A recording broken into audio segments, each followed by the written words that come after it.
the Phillies beat the Braves again, and this was in the ALDS. I know it's long gone, but we did promise that we would come back and touch on a couple of things, and we're going to deliver on that promise. So the I'm going to say this stuff, Brad, and then Okay. I'll go Yeah, ahead go for it.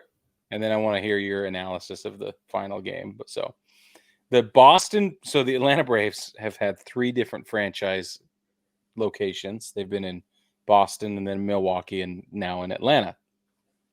That's been since like 85 or something like that. I went all the way back. I looked at every postseason appearance that the Philadelphia Phillies have ever made, ever. And I wanted to see how often they matched up against the Atlanta Braves in the postseason. Because I heard somewhere that the Braves have never beat the Phillies in the postseason ever in the history of ever. And I was like, come on, that can't possibly be real. Sure is real. Okay. That's 100% exactly accurate. So it gets worse. Okay. Not only have they never beaten the Braves, or the Braves have never beat the Phillies in the playoffs ever. They've only faced one another 3 times in the history That's of 3 baseball. times now, right? Yeah. This is So the 3rd time. it's funny because I was like, when I heard they've never beat them in the postseason, like, oh man, there's like several times in the '90s, had to have been like way back because these teams have been around forever. But it's like, no, never No. all 2 times. Right. Never This makes is it the 3rd sound time. extensive, you know. Just like, So for those of you who heard what we heard, and it was like the Braves have lost to the Phillies in every single postseason contest, it's like true. There have been 14 games combined across three seasons where they've played each other at all in the postseason. I'll tell you exactly what they are. Right, the first time the franchises even faced off against one another in the postseason was in 1993. Okay, Philly beat Atlanta in the NLCS 4-2 and went on to lose the World Series to Toronto 2-4. That was 1993. The second time the Phillies and Braves faced off in the postseason was 2022. It was last last year. year, for those of you who might have lost track. That's it. And then this year, oddly, Philly defeated Atlanta last year in the NLDS 3-1, and they defeated Atlanta this year in the NLDS 3-1.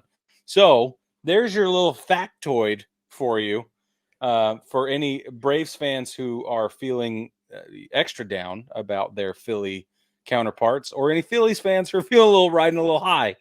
against their history with the Braves. Yeah. So something about this last game, real quick. Let's jump into this just for a couple minutes break. Yep.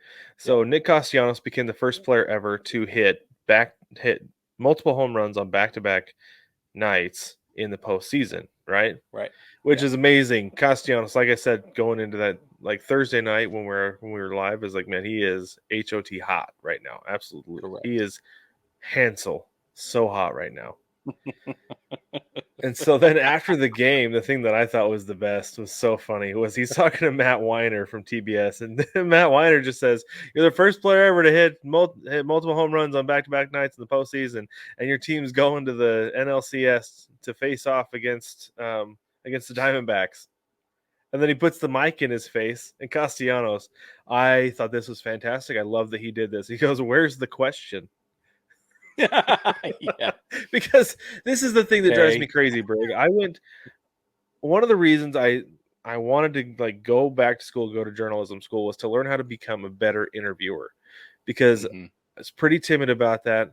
Um, Going into school, I was like, man, I don't want to ask these guys stuff. They know way more than I do. But that's like it, right? Ask what you want to know, you Right. know. But one of my big things was like interviews, post game pressers. I remember the first time I got into a post game presser, there was a it was a pretty big media scrum for what was going on. And I was like, I didn't ask a question because I didn't get a chance to because I wasn't fast enough. But like there was a lot of talk about this, which is generally regarded as a no-no in interviewing, because you're putting the thoughts into the person's head. What's a coach or a player, you're putting the thought into their head. And Yep. so it just got to the point where I had like 3 or 4 questions that I could just rattle off to get started. And it was always like one of the ones I started asking the coaches, like, because it was a down year for the basketball team. I just said, "What'd you see that you liked tonight?" Mhm. And he'd rack his brain because it was a terrible game. 7 out of 9 times, I think he said, "Well, there wasn't much," and then he would Yeah, go from there, right? that's his filler. Yeah, So that's something you learned, but it was never just like, "Coach, you guys got beat by 30 tonight."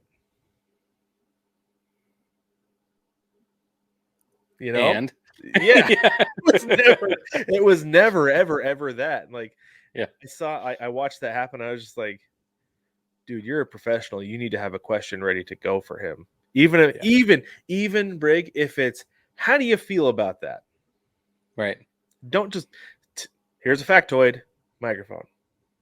I Thank thought you. Castellanos was absolutely perfectly in line with what he should have done there and asked, where's the question? Yeah, I love it. Amazing.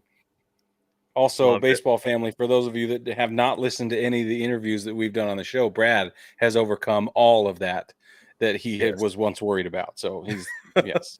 Thank you, And if Brig. you haven't listened to some of our interviews, go do it because they're awesome.